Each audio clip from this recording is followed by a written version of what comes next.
keluhan-keluhannya. Daud di sini berkata, aku berseru tetapi engkau tetap jauh dan tidak menolong aku. Jadi Daud ini bukan tidak berdoa, bukan orang yang tidak takut sama Tuhan. Dari pembacaan ini dikatakan dia berseru-seru, tapi Tuhan tetap jauh dan tidak menolong Daud. Nah, saudaraku yang dikasihi oleh Tuhan Yesus Kristus, melalui pembacaan ini kita bisa belajar kenapa sering kita berdoa tetapi seolah-olah Tuhan tidak menjawab kita.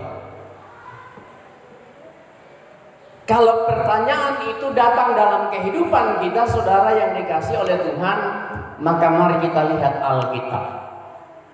Ternyata Alkitab juga menceritakan pengalaman-pengalaman orang yang rohani, dan banyak sekali, termasuk diantaranya Ayub dan seterusnya dan seterusnya. Nah, saudara yang dikasihi oleh Tuhan Yesus Kristus, semua orang atau kita semua mau supaya doa kita dijawab oleh Tuhan. Coba yang di belakang perhatikan. Kita mau supaya doa kita dijawab oleh Tuhan, saudara yang dikasihi oleh Tuhan. Termasuk saya, Bapak Ibu, kita semua yang datang kalau berdoa, maka harapan-harapan kita itu supaya Tuhan menjawab kita. Atau ada di sini yang hadir hari ini kalau berdoa, Tuhan, saya berdoa supaya Tuhan tidak jawab doa saya. Mungkin ada, tapi sebaliknya mendoakan, Tuhan, engkau gagalkan orang lain.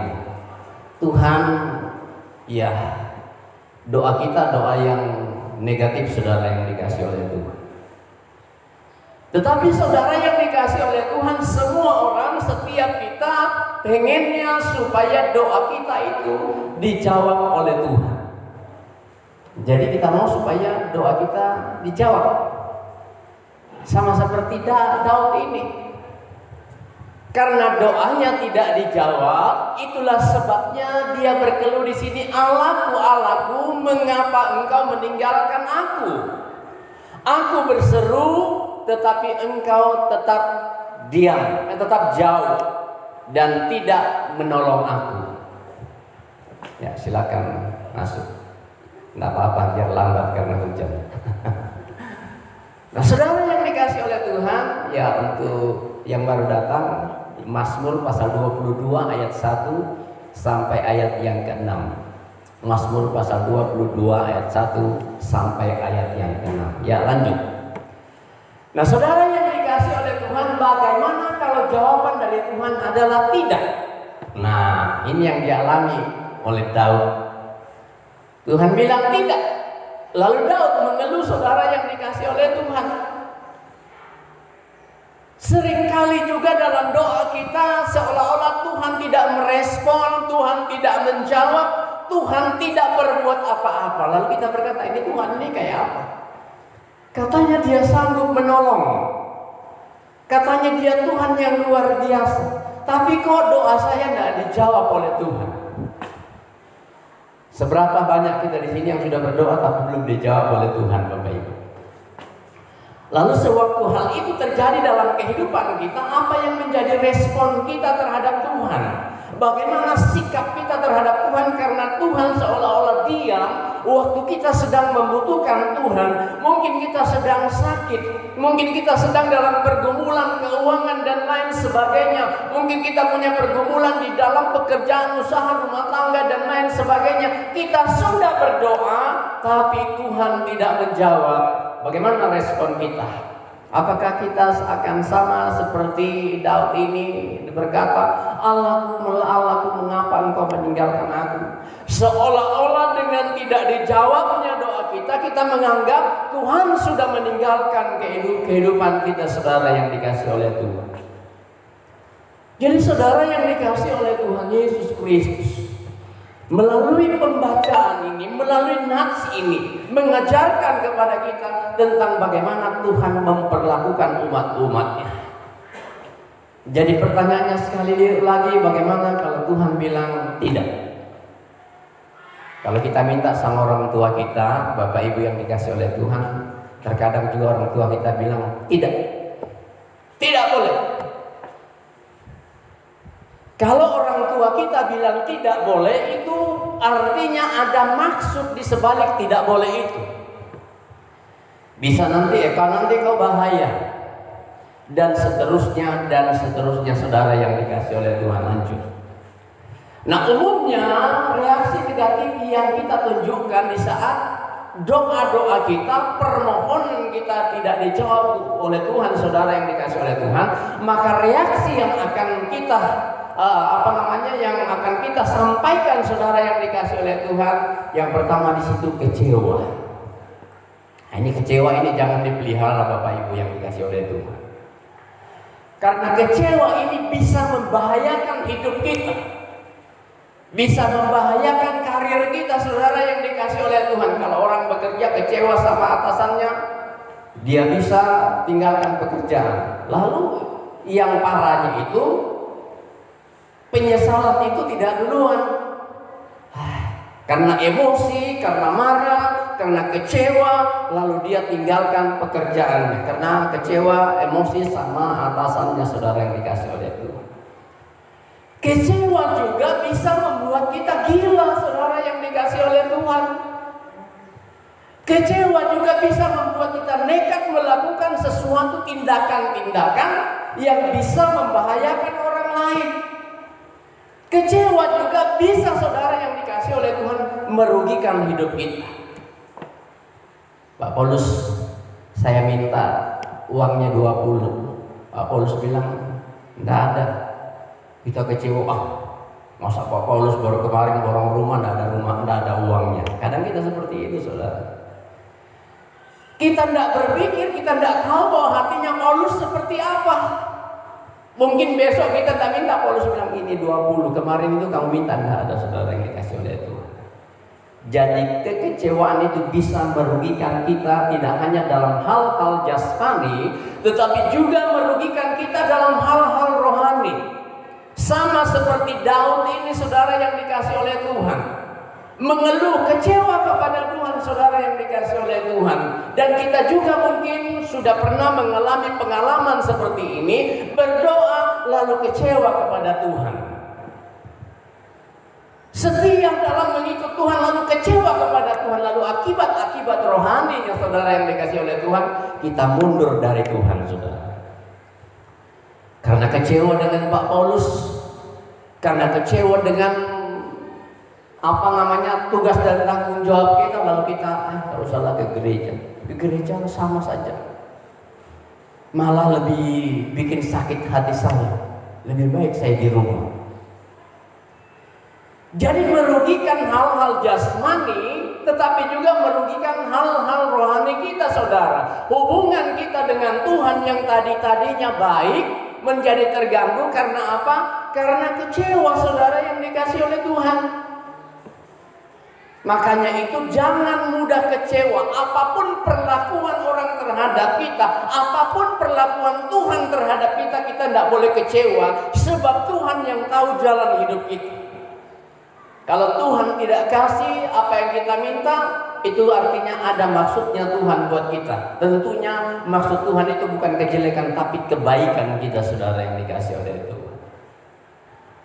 Apalagi saudara yang dikasih oleh Tuhan, reaksi kita terhadap Tuhan di saat Tuhan seolah-olah meninggalkan kita, tidak menjawab kita. Bersungut-sungut, saudara yang dikasih oleh Tuhan. Bersungut-sungut, melakukan sesuatu, mengerjakan sesuatu, kelihatannya rajin, tapi bersungut-sungut, saudara. Bagus enggak bagi pertumbuhan fisik kita, kesehatan kita? Sungut-sungut itu bisa membuat kita tuberkulosis, saudara yang dikasih oleh Tuhan, atau lakukan bahasa Suratta TBC. Biasa itulah sebabnya biasa orang Toraja bilang seperti ini. TBC yang kian buat artinya menjengkelkan, saudara yang dikasih oleh Tuhan. Kecewa terhadap orang lain.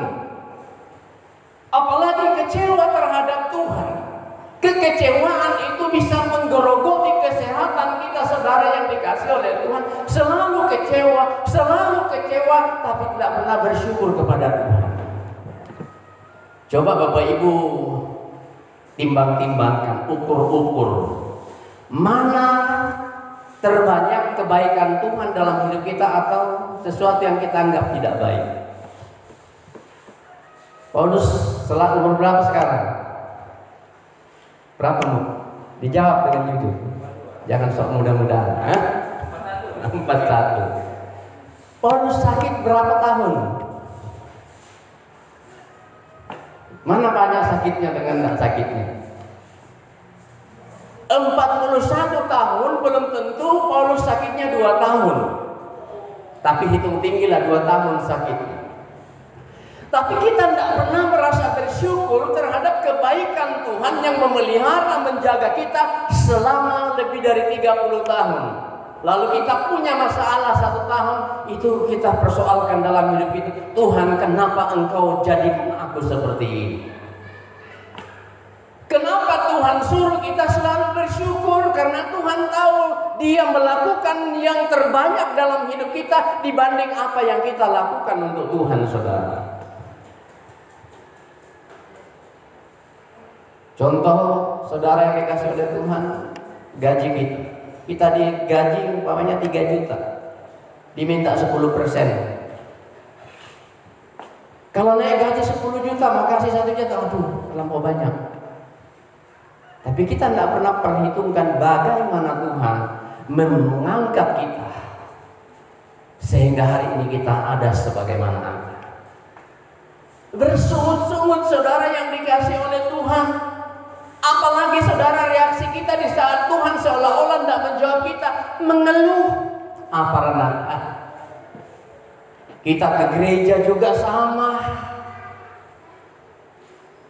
Jadi lebih baik tidak usah ke gereja, nanti nyumbang aja untuk pembangunan. Segala sesuatu dalam hidup kita diperhitungkan Tuhan menurut porsinya masing-masing. Kalau Tuhan tuntut engkau mempersembahkan hidupmu hari ini, itu berarti bukan uangmu Bapak Ibu yang dikasih oleh Tuhan. Kalau Tuhan minta uangmu, itu bukan berarti hidupmu saudara yang dikasih oleh Tuhan. Tapi ada porsi-porsinya, yang artinya semua yang kita lakukan dalam hidup ini, kalau kita diberkati, kasih Tuhan. Kalau kita diberkati kesehatan kita, kasih Tuhan kesehatan kita. Kalau kita dikasih waktu oleh Tuhan, kasih juga waktu kita untuk Tuhan. Seperti itu saudara. Bukan berarti saya mau kerja, saya dapat banyak-banyak, nanti saya sumbang banyak-banyak. Jadi Tuhan itu saudara yang dikasih oleh Tuhan tidak seperti itu. Kita manusia mungkin senang, tidak apa-apa lah kalau sudah datang ibadah 10 tahun, yang penting lancar. Ya kan Bapak Ibu. Dan terkadang kita menghormati orang seperti itu. Mulai manina kurang sama pemasukan, nanti dia keluar kurang pendapatan gereja. Tuhan tidak pernah berpikir seperti itu, saudara yang dikasih oleh Tuhan. Tuhan itu tidak matre. Ya. Tidak seperti kita. Tuhan memperhitungkan segala sesuatunya menurut apa yang kita lakukan dalam hidup kita, saudaraku yang dikasih oleh Tuhan. Apalagi saudara yang dikasih oleh Tuhan, marah. Dan terkadang itu parahnya kita marah-marahnya juga tidak tentu arah. Kita marah atas kegagalan kita marah atas segala sesuatu yang kita hadapi dalam hidup kita. Kita tidak pernah tahu bahwa hidup kita ini ditentukan oleh Tuhan. Kalau kita orang percaya, maka kita harus percaya juga bahwa Tuhan sedang mengarahkan hidup kita. Ada saatnya kita melewati jalan yang terjal, ada saatnya kita melewati jalan yang mulus. Dan jangan lupa, waktu kita di jalan mulus, jangan sampai kita lupa saudara. Sama seperti jalan tol saudara. Kalau kita ke Surabaya, ke Semarang itu, kalau kita belum ada jalan tol saudara yang dikasih oleh Tuhan, kita menjalani jalanan yang rumit. kita ngeluh. Lalu pemerintah membuat jalan tol yang mulus, saudara yang dikasih oleh Tuhan, orang sampai lupa. Lalu ditancap habis-habis gasnya. Walaupun di situ ada 100 km per jam, 80 km per jam, tetapi rata-rata 120-an ke atas larinya, Bapak Ibu. Saya pernah dengan Pak Sumarno dari mana itu ya? Dari Jakarta ke Sidoarjo. Nah, saudara yang dikasih oleh Tuhan, kami ikut jalan tol dengan kakaknya Pak Sumarno. Lalu saya lihat jarumnya, Bapak Ibu, itu 120 Avanza. Orang Avanza itu kalau 120 kayak dioleng-oleng karena ringan. Saya bilang ini silap sedikit saja, ya nggak ada harapan lah kita, nggak bakalan hidup. Karena sudah melewati jalan tol, ini kita bebas-bebas hambatan. Sama dalam perjalanan kehidupan kita, saudara yang dikasih oleh Tuhan, ada waktunya Tuhan membawa kita ke tempat yang mulus, dan kita harus tetap hati-hati. Karena firman Tuhan berkata, berjaga-jagalah sebab lawan musuh iblis sedang berjalan berkeliling, mengaum-ngaum ingin menerkam engkau, saudaraku yang dikasih oleh Tuhan. Dan itu tidak parah. Waktu kami juga pernah ke Johor bersama Pak Sumarno. Nah, lalu kami dibawa jalan-jalan dengan tuan rumah di sana. Itu mobilnya seperti mobil yang di depan, cuman dia double cabin. Lalu jalannya kecil, jalan kelapa sawit. Sama juga, 120 larinya, Bapak Ibu. Kadang kita tidak pernah berpikir, wah ini bahaya. Nah, dalam menjalani dunia ini, saudara yang dikasih oleh Tuhan, ada waktunya kita beruntung, ada waktunya kita rugi. Jadi jangan suka marah, saudara. Apakah firman Tuhan melarang kita marah? Bisa. Tapi jangan saat dibawa sampai besok pagi. Jangan marah sampai matahari terbenam, saudara yang dikasih oleh Tuhan. Nah, kalau kita memiliki pemikiran reaksi yang negatif seperti ini, saudara yang dikasih oleh Tuhan, akan membuat kita menyalahkan Tuhan dalam hidup kita. Ini Tuhan, ini tidak adil. Ini Tuhan, ini tidak baik sama saya. Yang artinya, mana tadi? Kita tidak siap menerima yang namanya kenyataan hidup. Ini kenyataan, saudara. Manusia itu akan mengalami yang namanya persoalan, sekalipun dia Daud.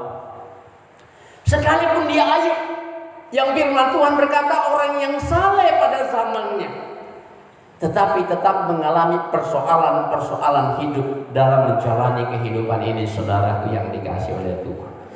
Lanjut. Nah,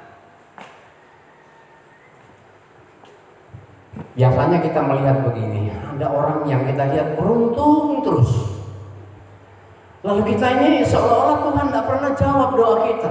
Ini Tuhan ini pilih kasih apa? Gimana, saudara yang dikasih oleh Tuhan? Ini Tuhan ini pilih kasih.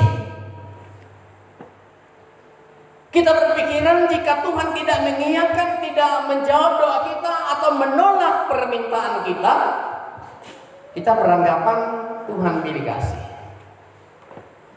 Tetapi saudara yang dikasih oleh Tuhan, kalau Tuhan belum menjawab saat ini, itu bukan berarti Tuhan pilih-pilih orang, pilih-pilih jabatannya siapa, dia seperti apa. Dia tidak pernah bertindak jahat kepada kita, saudara yang dikasih oleh Tuhan, sehingga dia harus menyepelekan permintaan kita. Jadi di situ mungkin kita bilang, ini Tuhan ini jahat sekali. Masa doa saya tidak dijawab oleh Tuhan, saudara yang dikasih oleh Tuhan. Di dalam Alkitab ada beberapa hal yang terkadang membuat doa kita tidak dijawab. Coba lanjut. Tuhan berkata, sebab Tuhan tidak menjawab, sebab kita berdoa yang salah atau salah berdoa, saudara yang dikasih oleh Tuhan. Apa yang kita minta dalam doa semata-mata hanya untuk apa? Untuk tujuan memuaskan keinginan kita, saudara yang dikasih oleh Tuhan. Ini yang kadang Tuhan tak menjawab, saudara yang dikasih oleh Tuhan. Karena Tuhan tahu di saat keinginan kita yang kita mau puaskan, itu yang saya bilang tadi, kita sangka kita sudah jalan tol, lalu kita larinya 120, kecelakaan, mati saudara yang dikasih Tuhan. Jadi saudara yang dikasih oleh Tuhan, kita meminta sesuatu, Tuhan berikan saya ini, supaya apa? Supaya takhta kita semakin naik. Kita yang dulunya bisa begini, kalau ada orang sudah tidak mau begitu. Nah, saudara yang dikasih gini, ada di apa namanya itu?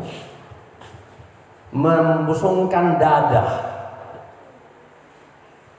Kita tidak gini lagi saudara yang dikasih oleh Tuhan. Sebab apa? Kita merasa sudah dipuaskan.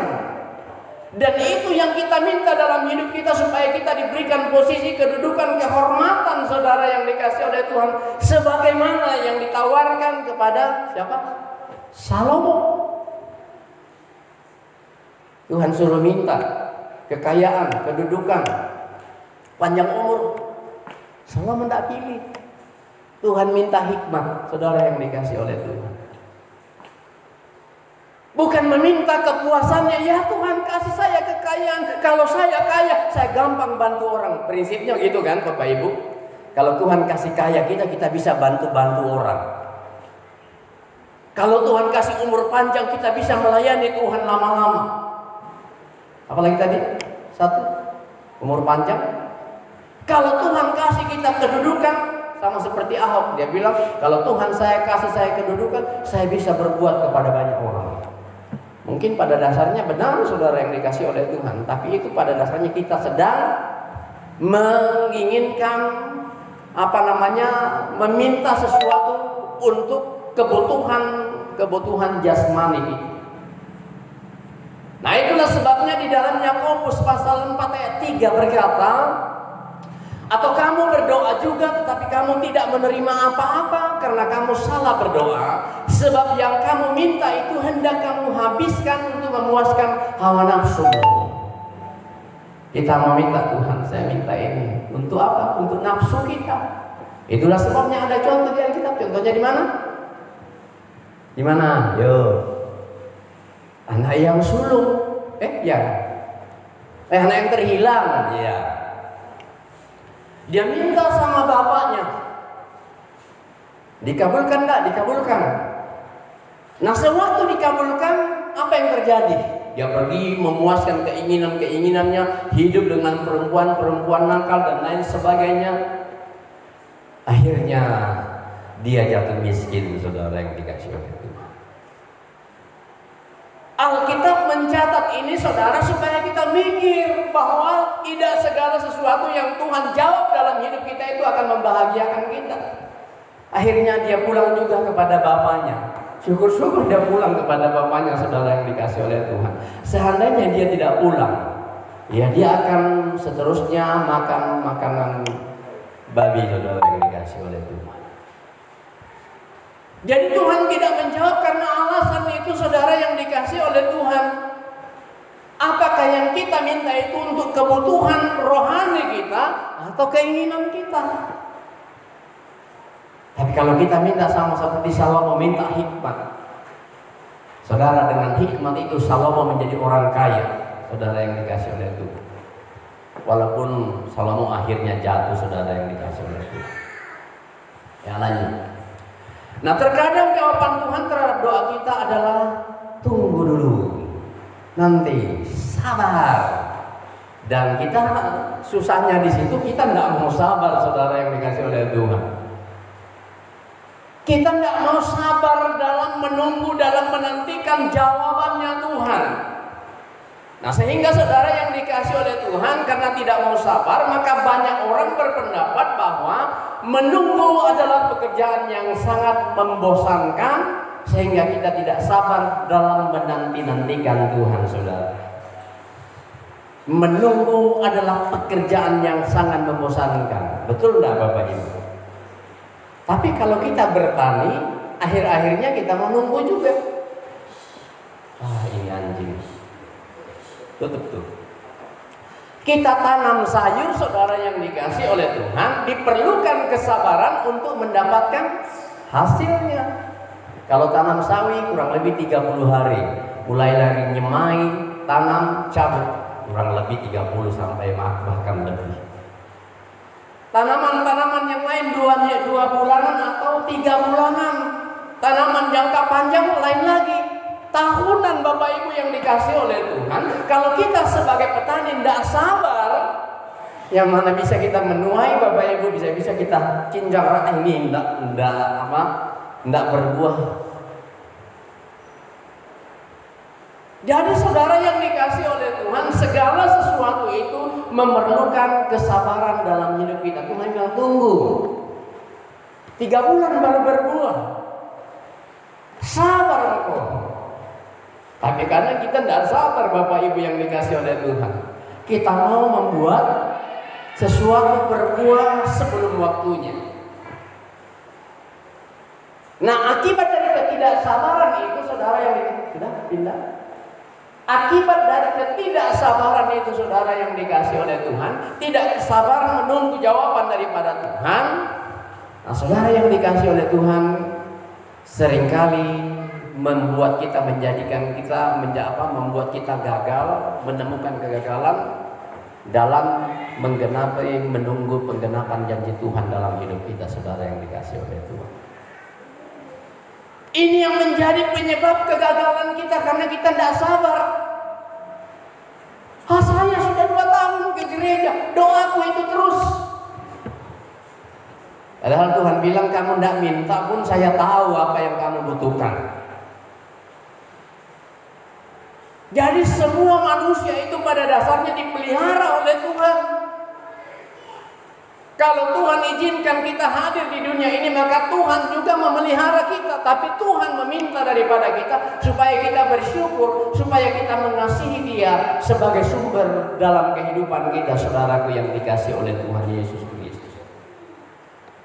Jadi saudara yang dikasih oleh Tuhan, jadilah orang yang sabar dalam menjalani kehidupan ini. Nah, dalam pembacaan kita tadi dalam Mazmur pasal 27 ayat 14, saudara yang dikasih oleh Tuhan, dikatakan di situ, nantikanlah Tuhan, kuatkanlah dan teguhkanlah hatimu. Ya, nantikanlah Tuhan.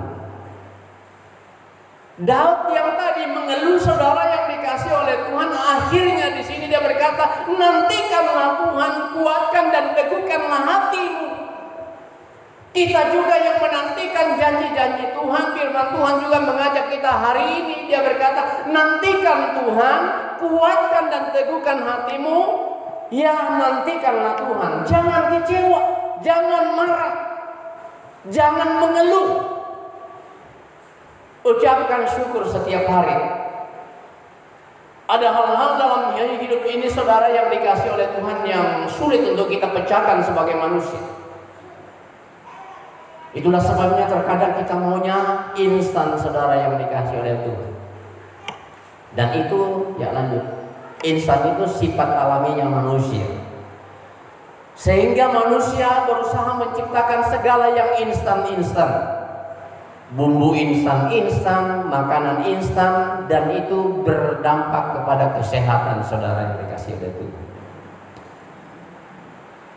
Punya dampak, saudara yang dikasih oleh Tuhan. Segala sesuatu yang dipaksakan itu pasti punya dampak bagi hidup kita, saudara yang dikasih oleh Tuhan.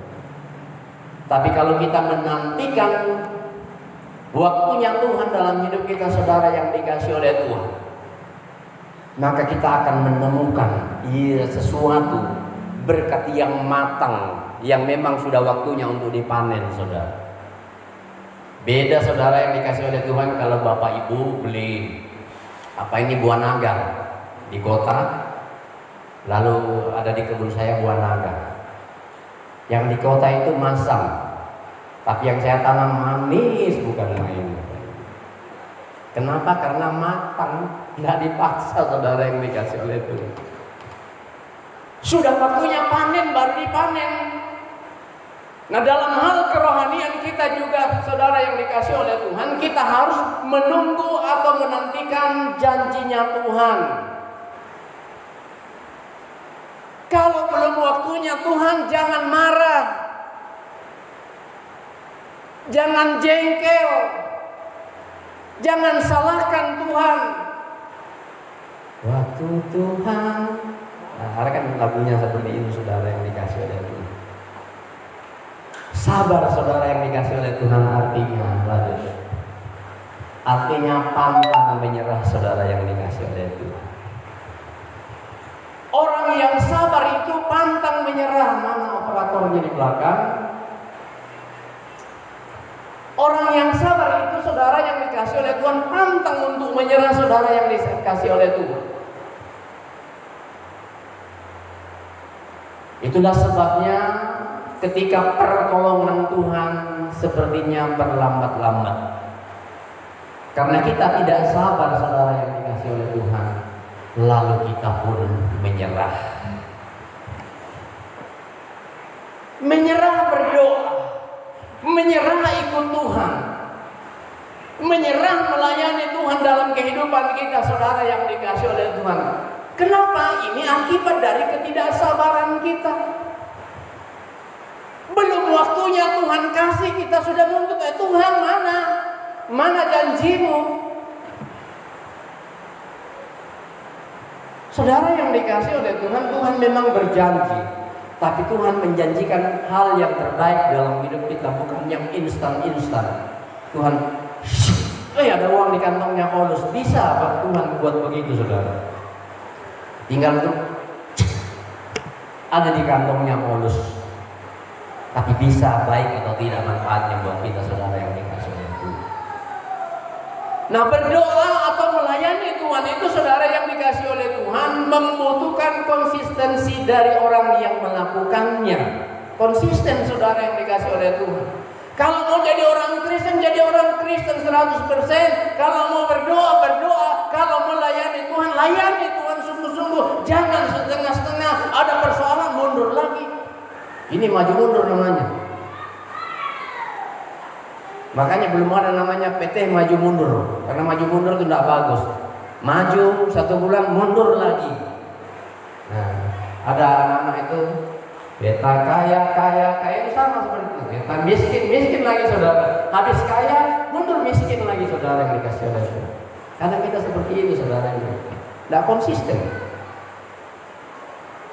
Waktu kita masih di jalan mulus, Tuhan, saya mau melayani Engkau sungguh-sungguh. Ketika ada persoalan, kita sudah dapat dengan Tuhan, ini ternyata tidak baik. Di saat saya susah, Tuhan tidak nolong saya. Ingat janji firman Tuhan, kita akan jatuh tapi tidak sampai tergeletak, saudara yang dikasih oleh Tuhan. Kalau kita sampai tergeletak, itu akibat karena kekecewaan kita terhadap Tuhan, saudara. Ketidaksabaran kita terhadap Tuhan kalau kita sampai tergeletak. Tapi waktu kita mau jatuhlah, kita minta pertolongannya Tuhan. Sebab Tuhan yang sanggup menolong kita.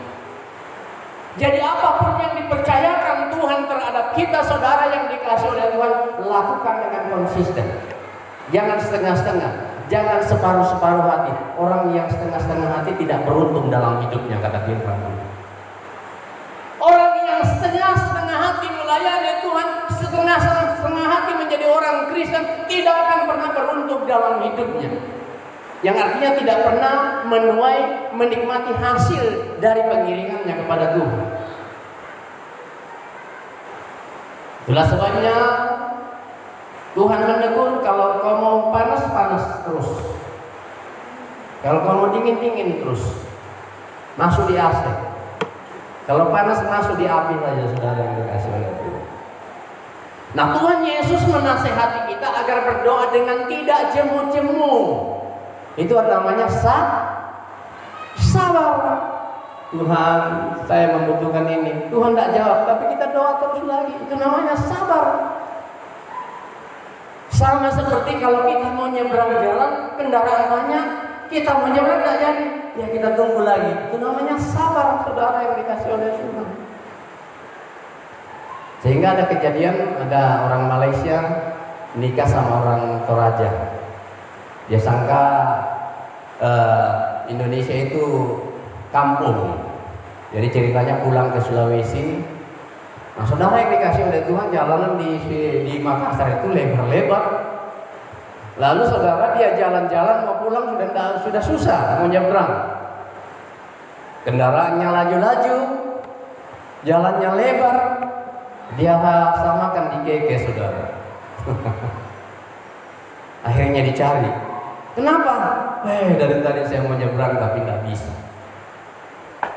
Tapi setidak-tidaknya dia ada usaha untuk pulang, saudara. Kita juga harus seperti itu. Perlu sabar. Ada usaha untuk pulang ke Bapa kita dengan sungguh-sungguh. Jangan menyerah sampai kita melihat Tuhan bekerja dalam hidup kita, saudara. Jangan kita menyerah sampai Tuhan melakukan perkara-perkara yang besar dalam hidup kita. Kenapa saudara yang dikasih oleh Tuhan? Ya. Kenapa kita tidak boleh menyerah? Ya lanjut. Ya kelebihan.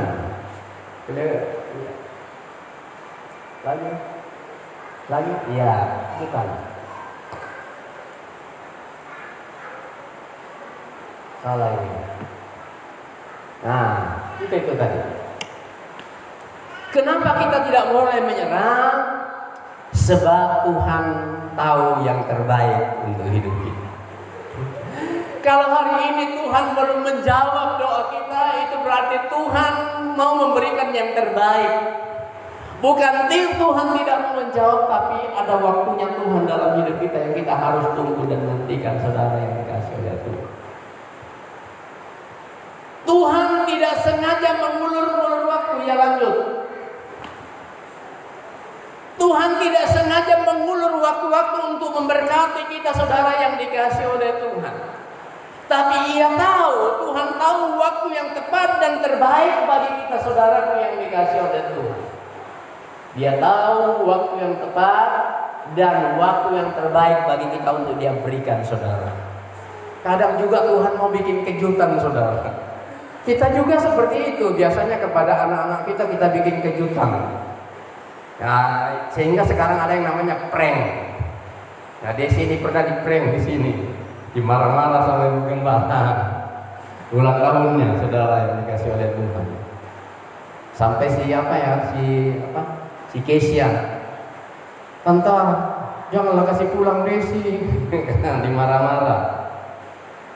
Kadang juga Tuhan mau prank kita seperti itu, saudara yang dikasih oleh Tuhan. Karena biasanya kalau kita di prank itu biasanya kita terharu, menangis dan lain sebagainya, saudara.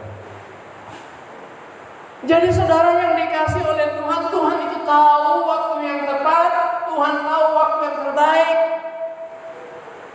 Jadi jangan sampai kita mau mempercepat waktunya Tuhan.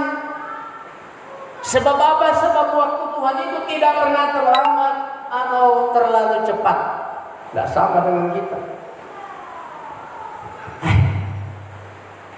Kita mau pergi tapi belum tahu ada orang sudah di gereja ini. Makanya kita selalu molor-molor, di mana-mana molor-molor. Paling belum ada orang. Tapi coba kita konsisten. Ya, saya mau cepat. Nah, Tuhan itu konsisten, saudara yang dikasih oleh Tuhan. Dia tidak terlampau cepat menolong kita, dia juga tidak terlambat. Tapi waktu yang tepat, saudara yang dikasih oleh Tuhan. Ia membuat segala sesuatu indah pada waktunya. Pengkhotbah 3 ayat 11. Ini yang seharusnya kita tunggu-tunggu, nantikan dalam hidup kita, saudara yang dikasih oleh Tuhan. Bahwa ternyata Ia menjadikan segala sesuatu indah pada waktunya. Pada waktu Tuhan, bukan waktu kita, saudara yang dikasih oleh Tuhan. Tuhan membuat segala sesuatu indah pada waktunya dalam kehidupan kita sebagai anak-anak Tuhan. Ya, lanjut. Nah, jadi saudara, selalu ada maksud dan tujuan Tuhan di balik penundaan Tuhan. Kalau Tuhan tunda, ini yang pertama kita harus ingat. Kenapa Tuhan tidak jawab doa kita? Ada maksud dan tujuan Tuhan di balik penundaan. Ia ingin menguji kesabaran kita, menguji ketekunan kita. Ia ingin supaya kita bergantung kepada Tuhan. Itulah sebabnya tidak boleh kecewa, tidak boleh mundur. Karena dengan kita doa terus, ini dia memang bergantung sama saya, saudara. Jadi kesetiaan kita mengikut Tuhan, kesetiaan kita berdoa, kesetiaan kita melayani Tuhan, itu bukti ketergantungan kita kepada Tuhan. Seolah-olah kalau kita tidak melayani Tuhan dalam apa yang Tuhan sudah percayakan kepada kita merasa merugi, saudara yang dikasih oleh Tuhan.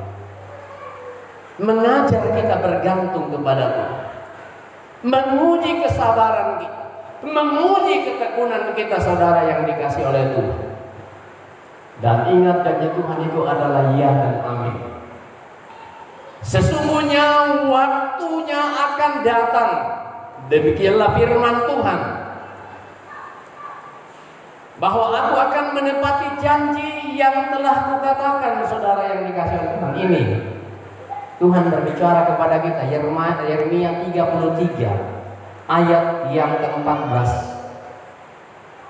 Sesungguhnya waktunya akan datang, demikianlah firman Tuhan, bahwa aku akan menepati janji yang kukatakan kepadamu, saudara yang kukatakan, saudara yang dikasih oleh Tuhan Yesus. Jadi itu janji Tuhan. Tuhan ingatkan kita, saya pasti akan menepati janji saya. Tapi kamu harus bisa sabar.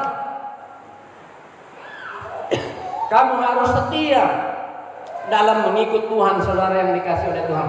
Itulah sebabnya di dalam Yeremia pasal 33 dia berkata, berserulah kepadaku, maka aku akan menjawab engkau, saudara yang dikasih oleh Tuhan. Berserulah kepada Tuhan, maka Tuhan akan menjawab pergumulan kita. Jadi berseru bukan hanya Tuhan saya butuhkan ini, bukan ini hari saja.